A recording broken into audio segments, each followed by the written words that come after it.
Hi friends, Bigg Boss season 9 Telugu episode 22 day 21 అన్నమాట. ఇవాళ Sunday episode elimination day అన్నమాట. అయితే ఈరోజు దసరా సందర్భంగా దసరా ఉత్సవంగా ఎపిసోడ్ 6కి బిగినైంది. 2 గంటలు జరిగింది. ఇందులో మెయిన్ పాయింట్సే చెప్తాను. కొంతమంది హౌస్మేట్స్కి ఫ్యామిలీ నుంచి ఫీడ్బ్యాక్, అలాగే ఆడియన్స్ నుంచి ఫీడ్బ్యాక్ అయితే వచ్చింది, అది చెప్తాను. రీతుకి వాళ్ళ అమ్మ నుంచి వాయిస్ కాల్ వచ్చింది. వాళ్ళ అమ్మ డైరెక్ట్గా చెప్పింది, నువ్వు దేనికి వెళ్ళావో దానికోసమే ఆడు, వేరే సైడ్ తిరగకు, నేను దేని గురించి చెప్తున్నానో నీకు బాగా అర్థమైంది అని అన్నది. దాంతో రీతు కొంచెం ఎమోషన్ అయితే నాగార్జున గారు కూడా అర్థమైంది అమ్మ, మీ అమ్మ చెప్పేది అన్నారు. ఫస్ట్ టైం చూస్తున్న బిగ్ బాస్లో ఇంతకుముందు వచ్చిన వాళ్ళు ఎవ్వరు ఫీడ్బ్యాక్ లేదు వేరే సీజన్లో, కానీ ఈ సీజన్లో అందరికీ క్లియర్ ఫీడ్బ్యాక్స్ ఇచ్చారు. అలాగే పవన్ కళ్యాణ్కి కూడా అమ్మాయిల అమ్మటి ఎక్కువ తిరక్కున్నాయనంటే, లేదు సార్ నేను అలా ఏం లేదు, గేమ్స్ పెడితేనే కదా సార్ నేను ఆడేది, టాస్కులు పెడితే కదా అంటే, మిగతా వాళ్ళందరూ టాస్క్ పెడితేనే ఆడుతుంటారా, మిగతా వాళ్ళందరూ ఎలా ఉంటారు, పై అబ్బాయిలతో ఈయన ఓన్లీ అమ్మాయిలతోనే ఉంటాడు.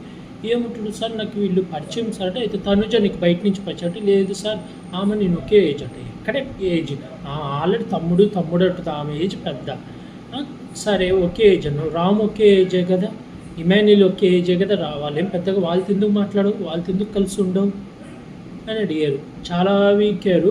లాస్ట్లో పవన్ కళ్యాణ్ని ప్రియా నుంచినప్పుడు అయితే పవన్ కళ్యాణ్ ఏడ్చాడు, చూడు నాయన ఫస్ట్ అంతా ఎలిమినేట్ అయిపోతానని ఏడ్చాడు, తర్వాత ప్రియా ఎలిమినేట్ అయిపోయినందుకు ఏడ్చాడు. నాకు ప్రియా ఎలిమినేట్ అవ్వడం నచ్చలేదు నిజంగా, ఎందుకంటే పవన్ కళ్యాణ్ చేస్తుంటే బాగుండేది. ఎందుకంటే ఊరిక లవ్ ట్రాక్లు ఏడుతాడు, మళ్ళీ తను హౌస్లో ఉంటే మళ్ళీ ఎక్కడ తనుజ గేమ్ చెడగొడతాడా అని భయం వేస్తుంది. మళ్ళీ కుక్కతో కొంకర అలాగే మళ్ళీ అమ్మాయిలు ఎమ్మటి ఎక్కడ వెళ్తాడా అని. అలాగే డిమాండ్ పవన్ది ఇది దివ్య వైల్డ్ కార్డ్ వచ్చింది, దివ్య లేపి ట్రయాంగిల్ అన్న ఒకదే ఏందమ్మా చెప్పంటే, ఇలా ఫస్ట్ పవన్ కళ్యాణ్ రీతు చౌదరికి లైన్ వేశాడు, కానీ రీతు ఏమో డిమాండ్ పవన్కి కనెక్ట్ అయింది. దాంతో కళ్యాణ్ మళ్ళీ తనుజాకు లైన్ వేసాడు, కాకపోతే తనుజాది అంత వర్కౌట్ అవ్వకపోయేసరికి మళ్ళీ రీతు చౌదరి సైడ్ వచ్చేసాడు అని చెప్తుంది.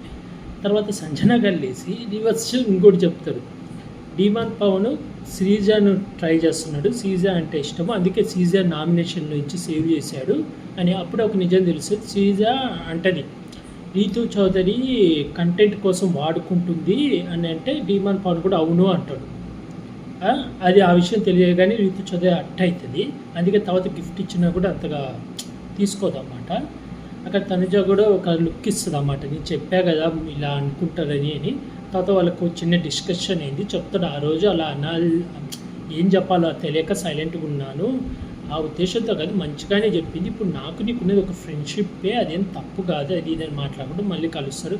అలాగే నామినేషన్ అయిపోయినాక, అది ఎలిమినేట్ అయిపోయినాక కూడా ఇప్పుడు లైవ్లో పవన్ కళ్యాణ్ కొంచెం డల్లుగా ఉన్నాడు, బర్నీ గారిని టిప్స్ అంతా అడుగుతుండు, కొంచెం దూరం ఉంటుండు. అలాగే ప్రియా ఎలిమినేట్ అయిపోయింది. ఎలిమినేట్ అయిపోగానే తను ముగ్గురికి కొమ్ములు ఇస్తుంది, వాళ్ళు మార్చుకోవాల్సింది. హరీష్ గారికి చెప్తుంది, సార్ మీరు చాలా మార్చుకోవాలి, మీరు అవతల వాళ్ళ పాయింట్ కూడా వినండి అని. ఆయన అయితే పక్కా మార్చుకోవడం. ఆ తర్వాత తనుజాకి ఇస్తుంది, నువ్వు అంటే అలుగుతున్నావు, అంటే డల్ అయిపోతున్నావు, అది కొంచెం మార్చుకో, కొంచెం కోపం ఎక్కువ అవుతుందంటే దానికి తనుజ కూడా ఓకే అంటది. కొంచెం తనుజ ఎమోషనల్ అయితే ప్రియా ఎలిమినేట్ అయిపోయినందుకు కొంచెం వాళ్ళకి మధ్య చిన్న బాండింగ్ ఉంది. ఆ తర్వాత బర్నీ గారికి, సార్ మీరు చాలా తెలివిగా చాలా ఇంటెలిజెంట్గా గేమ్ ఆడుతున్నారు, కొంచెం నామినేషన్లో పాయింట్లు పెట్టండి, ఇప్పుడు చూడండి మీరు ఏ పాయింట్లు పెట్టడం వల్ల నేను ఎలిమినేట్ అయిపోయాను, మీరు మైండ్ గేమ్ బాగా ఆడుతున్నారు, కొంచెం అంటే ఇండైరెక్ట్గా అంటుంది, అంటే వెటకారంగా అంటుంది, కొంచెం సేఫ్ గేమ్ కాకుండా మాస్క్ తీసి కొంచెం నామినేషన్లో మంచి పాయింట్లు పెట్టమని చెప్తుంది. పని గారు ఓకే అంటాడు. ఇంకా ఆ తర్వాత వచ్చేసి ఇంక ఇదే హీరోలు రావడం, కామెడీ అదంతా నాకు ఏమో అంతగా నచ్చలేదు. ఇంకా వీళ్ళు మధ్యలో మెయిన్ ఇమాన్యుల్కి అన్యాయం జరిగింది. కెప్టెన్సీ టాస్క్ అంటారు, అది ఇప్పుడు నేను కెప్టెన్సీకి కంటెంటల్గా 5 ఎంచుకున్నా అంటే ఏదో గేమ్ పెట్టించుకున్నాను అనుకున్నా. ఫ్యామిలీ నుంచి 5 లెటర్లు వస్తాయి కదా, దాన్ని బట్టి వాళ్ళ 5 కెప్టెన్ కంటెంటర్లు అంట. వాళ్ళకి అది కూడా టాస్క్, ఆ టీవీలో బొమ్మలు కలిపేది హౌస్లో ఎక్కడున్నాయంటే అది తెచ్చేదంట. ఇమాన్యుల్ అంత కష్టపడి ఆడింది నిమిషంలో పోగొట్టుకుపోయింది. నాకైతే ఇది రియల్గా అన్ఫేర్ అనిపించింది. మీకు ఎంతమందికి అన్ఫేర్ అనిపించింది? ఇమాన్యుల్ది కెప్టెన్సీ తీసేసి ఇప్పుడు డిమాండ్ పవన్కి పెట్టింది, అది ఈజీ టాస్క్. అసలు అలా కెప్టెన్ కంటే ఎవరైతే ఫస్ట్ ఉన్నారో వాళ్ళకే మళ్ళీ టాస్క్ పెట్టుంటే బాగుండు. మొన్న పెట్టారు కదా డిమాండ్ పవన్ది తీసేసినప్పుడు మళ్ళీ బర్నీ గారికి, మాస్క్ మ్యాన్కి వీళ్ళందరికీ ఎలా టాస్క్ పెట్టారో అలాగే పెట్టుండుంటే బాగుండు అనిపించింది నాకైతే ఇవాళ ప్రియాని ఎలిమినేట్ చేయడం కానీ, ఇమాన్యుల్ కెప్టెన్ కండక్టర్ సెలక్షన్లో కానీ అన్యాయం జరిగింది అనిపించింది. అయితే ప్రియా గారు నెగిటివ్ ఉన్నారు, కానీ పవన్ కళ్యాణ్ని తీసేస్తుంటే బాగుండు అనిపించింది. ఎందుకంటే అతను కంటెంట్ లేదు, ఏం లేదు, అంటే అమ్మాయిల మీద తిరుగుతారు. మళ్ళీ ఎక్కడ వచ్చి తనుజ గారికి ఏం పాడు చేస్తాడా అని నాకు చిన్న భయమే వస్తుంది. కుక్కతో వంకర అన్నట్టు మళ్ళీ మారకుండా సేమ్ మళ్ళీ అమ్మాయిల అమ్మడి పడతాడా, మళ్ళీ వీళ్ళు ఫ్రెండ్లీగా చూసుకున్నా కూడా దాన్ని కూడా నెగిటివ్గా చూపిస్తారు. అదే కొంచెం భయంగా ఉంది.